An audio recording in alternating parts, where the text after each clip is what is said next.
কাজে সবাই পৃথিবীতে যেভাবে আসে ওভাবেই হাসরের ময়দানে সবাই আমরা উঠবো, একই অবস্থা। এরপরে যখন পোশাকের বয়স হবে তখন আল্লাহর পক্ষ থেকে পোশাক দেওয়া হবে।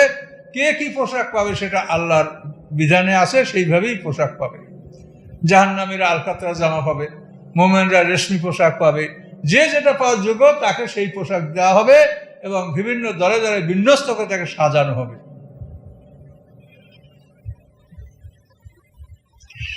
অমেন আয়াতিয়ান খালাকা কুম্মেন তুরাব।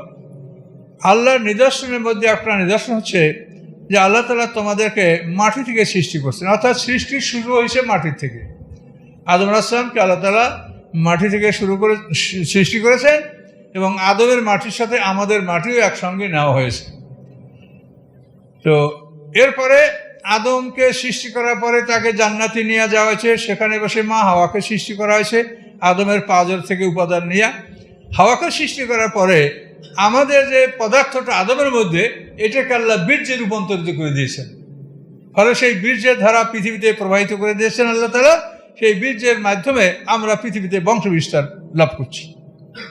এই কথাটা আল্লাহ বলেন যে আল্লাহ নিদর্শনের মধ্যে একটা নিদর্শন এই যে তোমাদেরকে আল্লাহ মাটি থেকে সৃষ্টি করেছেন, তারপরে তোমরা বাশারুন তানতাশিরুন, মানুষ হিসেবে সমস্ত পৃথিবীতে তোমরা ছড়িয়ে পড়েছো।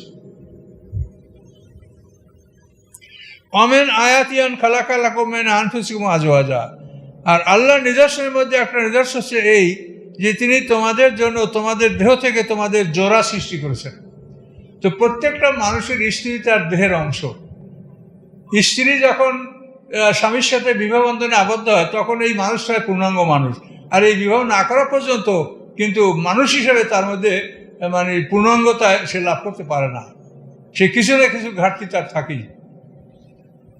আপনারা মস্তাদি হুজুর বিবাহ করেন, ইমাম সাহেব নামাজ হবে, এটা কেন জিজ্ঞাসা করলেন? যে তার মধ্যে ঘাটতি আছে। পূর্ণাঙ্গ মানুষ হওয়ার জন্য তার মধ্যে এখনো ঘাটতি আছে। তাহলে আমরা যে যেখানে থাকি, আমার স্ত্রী আপনার স্ত্রী যেখান থেকে ভূমিষ্ঠ হোক, উপাদানটা নেওয়া হয়েছে তার স্বামী থেকে। স্বামীর থেকেই উপাদানটা নেওয়া হয়েছে এবং আল্লাহ তাআলা সেটা কোনখানে কোন ফ্যাক্টরিতে তৈরি করার ব্যাপার সেটা আল্লাহ জানে। এই ফ্যাক্টরির খবর আমরা জানি না, কিন্তু উপাদানটা স্বামীর থেকেই নেওয়া হয়।